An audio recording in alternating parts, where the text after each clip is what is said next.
FunReviews here, and you may remember my review back in FunReviews Season 3 of a little known horror game called Prey. Now, today we'll be taking a look at its sequel or DLC pack, Prey Mooncrash. Now, this DLC is out, I was not paid, this is not #spawn, this is just me reviewing a game like I always do. Now, let's not waste any time, let's jump right into the story. So, the story. The story for Prey Mooncrash, like its main story companion, Prey, is very vague. They don't leave a lot answered. It's more unanswered questions than there are answered questions, but from what we do know is you're some kind of researcher who's researched a typhon infestation of a moon base, like on Talos 1. But these typhon are different. They're more dangerous, more powerful, and as you play the game and progress through the story, get even more powerful, with some showing elemental abilities. And as you play the game, you could return to one area and find a technopath there instead of a mimic. There's also an evil, more dangerous, unkillable typhon called the Shark, which is a subterranean-based typhon that attacks on movement. But that's all for the story. Let's move on to the presentation. So, the presentation.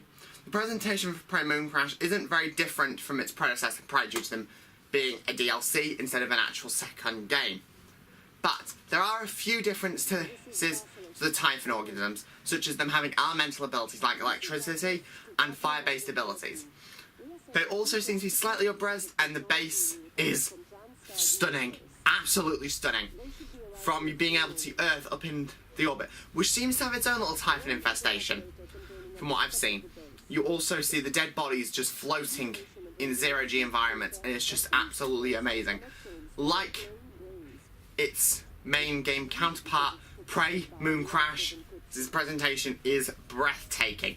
Bethesda and Arcane Studios really worked hard to bring this DLC to life. But now for the gameplay. Now, the gameplay for Prey Mooncrash is where it starts to fall flat on its face a little bit. I would have liked for Prey Mooncrash to be its own separate story instead of what's essentially a horde mode with the story filtered in.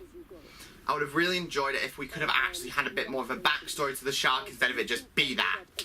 And I also really would have loved if we figured out how the typhon got from Talos 1 to the moon. But unfortunately, since the gameplay for Prey Mooncrash is just essentially a survival horde mode, we don't get any of that.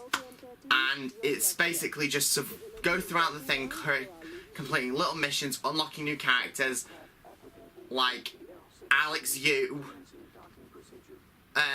who for some reason Morgan and his brother had a sister, who was never mentioned in the main story at all,